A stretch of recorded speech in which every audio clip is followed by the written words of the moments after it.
Buah advantage dengan lu nikah sama yang lebih muda? Agak vulgar nih jawabannya. Kayaknya bahaya dah kalau. Gimana cerita waktu kita ketemu?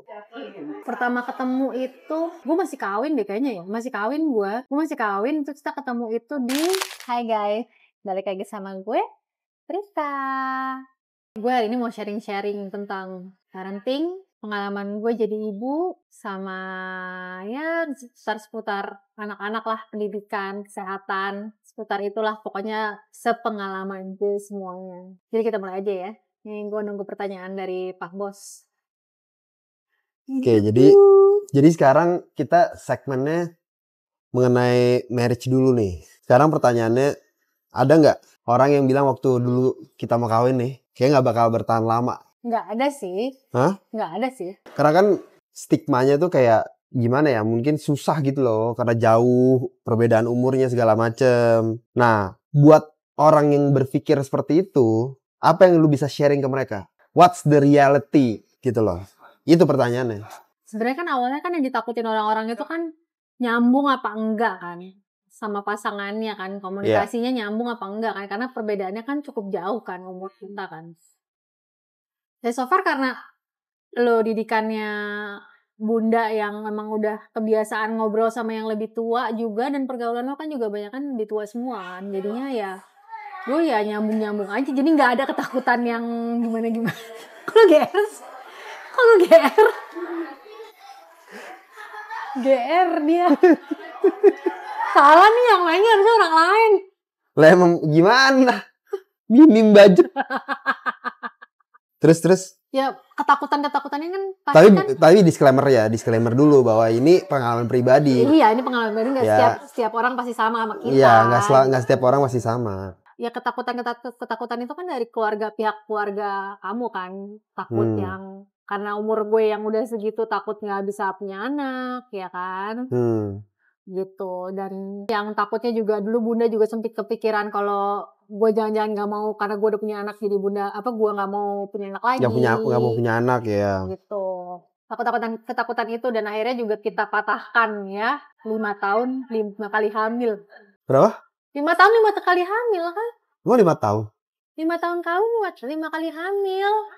4 kali jadi, lu lupa. Enggak kan 8 tahun dong sekarang. Enggak, iya, itu sekarang. Tapi 5 tahun pertama kan gue 5 tahun hamil mulu. Oh. Dia lupa dia. Coba dimasukin itu tadi. Ya, jadi simpulannya kalau orang ketemu yang model kayak kita tuh gimana? Yang harus dipastiin tuh apa? Komunikasinya nyambung, visi misinya juga sama. Yang paling penting ya kedua belah keluarga besar nerima ya, apalagi keluarga laki ya terutama ya, karena kan nggak semua keluarga laki bisa nerima keadaan perempuannya yang jauh lebih tua ya kan. Mereka pasti mikirin ntar gimana punya anak segala macem gitu kan. Dan keluarga perempuan juga pasti juga ada juga yang takutnya nih laki cuman numpang hidup ya kan, banyak yang kayak gitu kan. Perempuannya udah settle, si lakinya baru mulai meniti karir, keluarganya pasti mikirnya kan belum settle, belum punya apa-apa gitu. Kalau lebih keluarga perempuan pasti lebih ke masalah financial kan, tapi kalau keluarga laki-laki pasti mikirnya masalah keturunan ya kan, dia bisa punya keturunan atau enggak gitu. Iya. Aja sih. Kayak next ya. Enggak apa-apa sambil makan ya. Yang pertanyaannya adalah bagaimana lu bisa navigating divorce itu loh. Jadi kayak lu bisa menjalani masa pas divorce-nya itu gitu. Dalam proses yang panjang itu, terus gimana lu healingnya gitu loh. Kayaknya nggak perlu healing sih kayaknya. Healingnya cuma satu lah. Kalau habis patah hati ya cari lagi, ya kan? Cari pengganti, lo otomatis juga udah healing, udah lupa. Sebenarnya dibilang bijak juga langsung juga. Cuma kita kebetulan aja kan. Kebetulan aja, terus udah gitu juga ya menjalani pada saat proses perceraian itu tuh gak gampang menurut gue ya. Ya pulang ke rumah tuh kayaknya gue juga gak nyaman gitu kan. Pengennya ya ngayap mulu pada saat itu kan, pergi mulu kan. Ya gue kebetulan tipe orang yang seradak-seruduk aja kan. Nggak bingung-bingung, ya jalanin aja gitu, mau gimana gitu. Yang penting kan waktu itu pada saat itu gue ada kesibukan, gue kerja, jadinya gue bisa fokus ke kerjaan gitu. Nah itu jawabannya. Itu jawabannya. Jawabannya kalau misalnya lu itu ibu rumah tangga, cari kesibukan. Cari kesibukan, Kalau cari misalnya, teman, cari teman. kalau misalnya kegiatan lu sebagai ibu rumah tangga nggak terlalu banyak, ya lu padetin jadwal lu. Iya, olahraga gitu. kek, pokoknya. Tapi menurut gua nggak juga sih. Kalau lu jadi ibu rumah tangga, menurut gua jadi lebih berat. Karena apa? Lu di rumah terus suntuk pasti. Iya Karena makanya harus keluar. nggak bisa, lo harus keluar gitu. Jadi menurut gue, kalaupun perempuan, walaupun ibu rumah tangga, harus punya penghasilan just in case yang begini-begini gitu kan. Karena lo bisa healingnya, lo bisa olahraga, lo bisa keluar kota, keluar negeri, jalan-jalan sama teman-teman lo. Itu Ya jadi nggak tergantung. Nggak tergantung sama lakinya. Iya kalau lakinya banyak duit ngasih tanggung jawab. Kalau enggak kayak gue, ya kan. Yang penting harus punya duit deh. Jangan bergantung sama laki deh hari gini ya. Oke, sekarang yang ketiga ya. Apa menurut lu yang bisa dibilang sebuah advantage dengan lu nikah sama yang lebih muda? Agak vulgar nih jawabannya.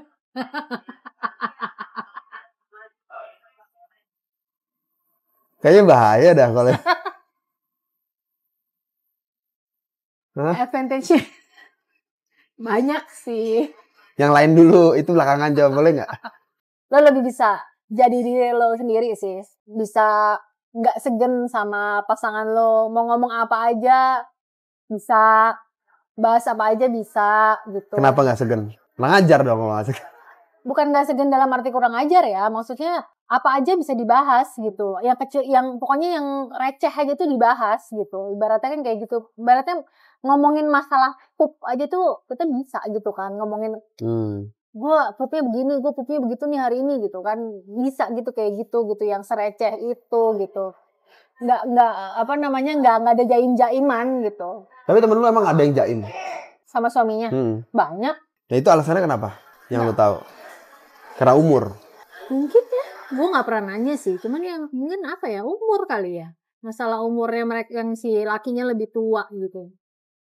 Jadi nggak bisa. Tuanya jauh banget kali. Atau enggak? Atau lakinya juga bukan tipe-tipe yang apa ya? Atau mungkin komunikasinya aja kali nggak bagus. Mungkin komunikasinya nggak bagus gitu. Nggak sevulgar gitu.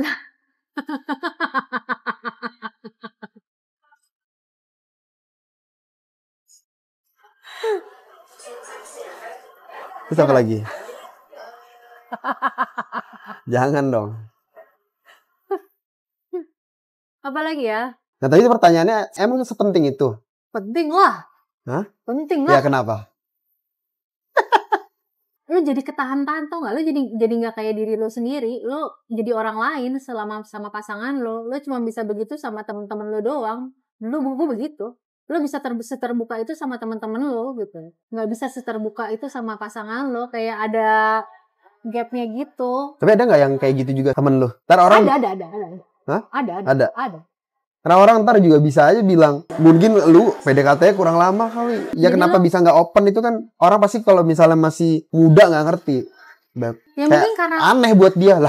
Kalau gitu ngapain lu kawin kata dia gitu. Ya mungkin karena waktu itu ya gue tinggal di rumah orang tua kan, jadinya nggak bebas gitu loh. Jadi kita nggak bisa kayak orang pacaran baru kawin yang semuanya tuh kita ya karena di rumah sendiri bisa bebas gitu kan, mau ngapa-ngapain. Karena di rumah orang tua mau berantem juga segen ya kan, malu kalau teriak dikit gitu. Jadi ketahan semuanya, jadi kebawa merembet ke mana-mana. Kalau menurut gue gitu. Mungkin beda kali ya kalau yang tinggal, gue nggak tahu ya. Mungkin kalau yang tinggalnya di rumahnya. Kan temen lu ada yang tinggal rumah sendiri langsung. Ada. Tapi mungkin memang komunikasinya dia nggak bagus. Udah itu aja sih menurut gue kalau kayak gitu. Tapi kalau gue ya mungkin basicnya karena gue udah tinggal di rumah gue kelamaan, komunikasinya juga nggak bagus. Jadi ya kayak gitu. Gimana cara ngobrol sama pasangan lu mengenai future gitu misalnya? Ketika kita berada di different life stages. Lu ngerasa ada different life stages gak?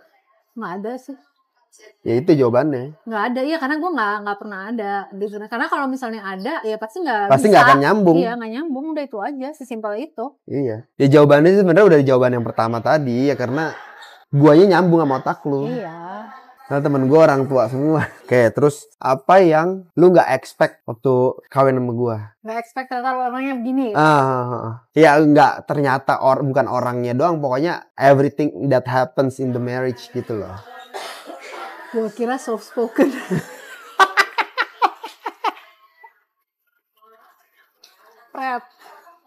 Lah emang gue dulu emang nggak dari awal kayaknya udah jujur gue. Wah, dulu zaman pacaran ya, masih promosi.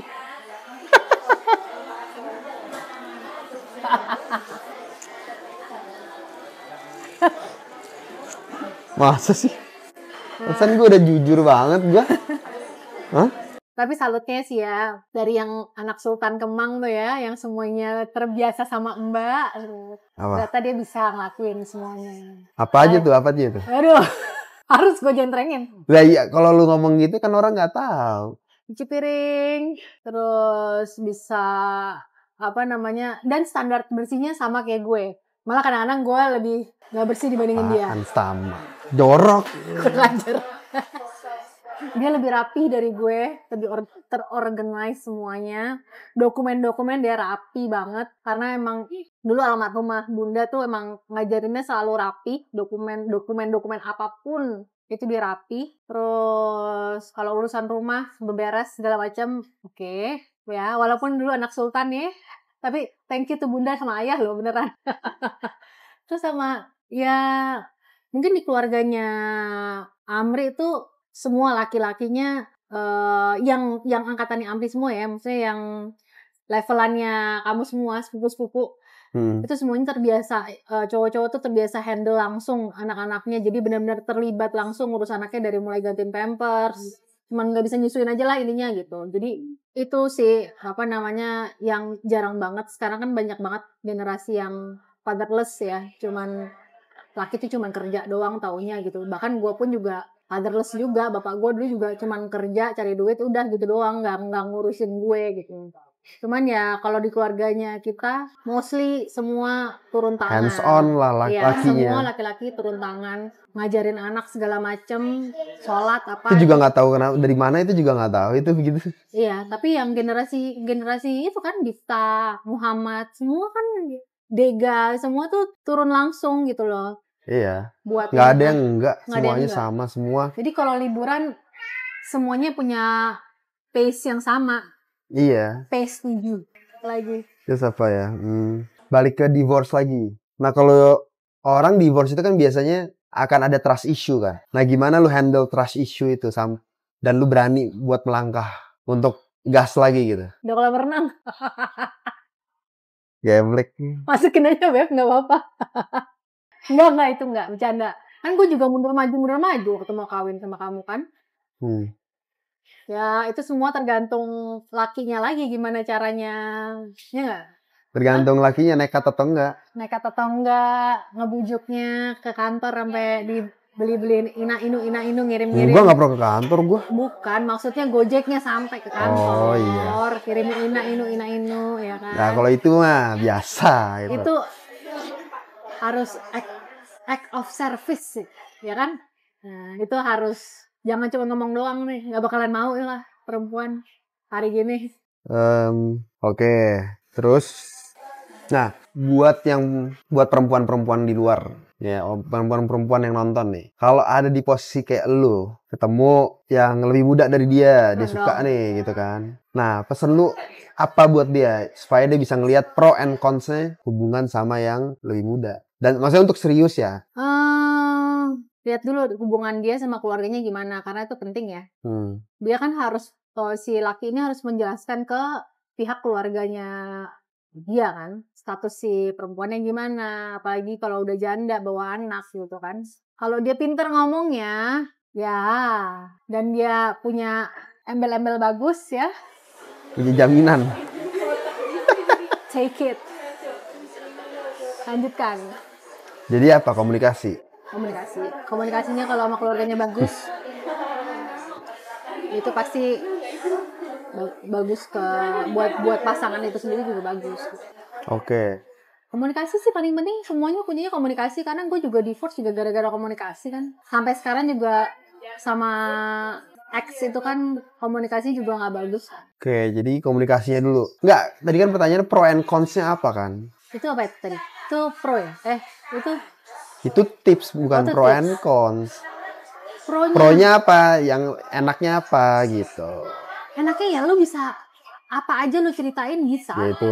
Oke. Lo bisa jadi diri lo sendiri, lo bisa jadi gila ibaratnya, karena ya mereka masih muda, masih terima dengan kegilaan-kegilaan lo gitu loh. Jadi nggak yang apa sih gitu loh, yang ya kan? Apalagi yang udah tua udah gitu nggak olahraga lagi. Iya kan, loyo gitu kan, ya kan? Nah, jadi pokoknya lo bisa jadi apa adanya lo. Jadi balik kayak anak muda iya, lagi. jadi balik kayak anak muda lagi gitu. Jadi lo jiwanya juga muda lagi gitu. Kalau gue ya gitu. Nah kalau konsep Ya sebagai perempuan ya jujur aja ya, takutnya ya memang udah nggak subur aja kalau menurut gue. Karena kalau nikah sama yang lebih muda pasti dia mau Pasti mau punya anak. anak dong, kan nggak mungkin child free kan. Gitu. Itu doang konsep, takutnya itu aja gitu. Oke. Terakhir pertanyaannya, gimana cerita waktu kita ketemu?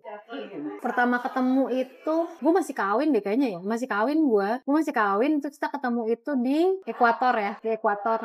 Jadi dulu gue itu hobinya sama Amri, dia ikut CrossFit, gue ikut Fit Camp waktu itu. Kita berolahraga memang dari awal. Dan pada saat itu gue yang ngajak itu sepupu gue. Sepupu gue itu cerita pada saat itu lagi dideketin sama Brondong, bedanya 12 tahun sama sepupu gue ya. Terus gue bilang gila banget tuh Brondong, karena emang gue pun juga nggak expect gue punya pacar Brondong, apalagi kawin sama Brondong. Gue nggak pernah expect itu gitu. Karena ya mau ngapain sih kawin sama Brondong? Emang punya apa sih? Kan perempuan kan pasti pengennya yang udah Ya pengennya security dong. Security dong, financially settle ya, gitu. apalagi gue bawa anak gitu kan. Terus udah gitu, gue bilang ngapain sih lo udah dideketin, mau dideketin gitu. Ya biarin aja gitu kan. Terus dan emang sepupu gue ini nggak kepikiran buat kawin gitu, jadi buat lucu-lucuan aja gitu. Terus ya udah kita main bareng sampai akhirnya gue cerai. Terus ya kita masih jalan bareng. Nah sepupu gue ini kan masih deket nih sama si Amri. Kebetulan Amri ngajak. Dia udah bosen gitu. Enggak belum bosan. Dia banyak yang deketin, ada banyak juga. Terus kebetulan dia Amri ngajak temennya untuk ikut CrossFit di situ. Saudara gue ternyata nyantol nih sama temennya, tapi nggak berani bilang nih sama Amri ya kan.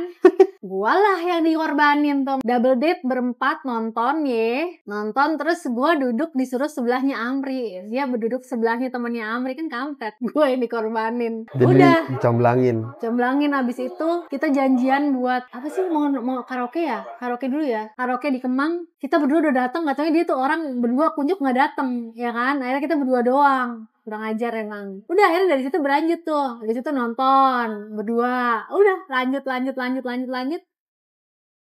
Kawin dah. The rest is history. Iyalah, gitu deh. Oke, jadinya segitu dulu di segmen kali ini. Semoga bisa diambil hikmahnya yang baik-baik. Semoga bermanfaat juga. Oke, sampai jumpa di segmen selanjutnya.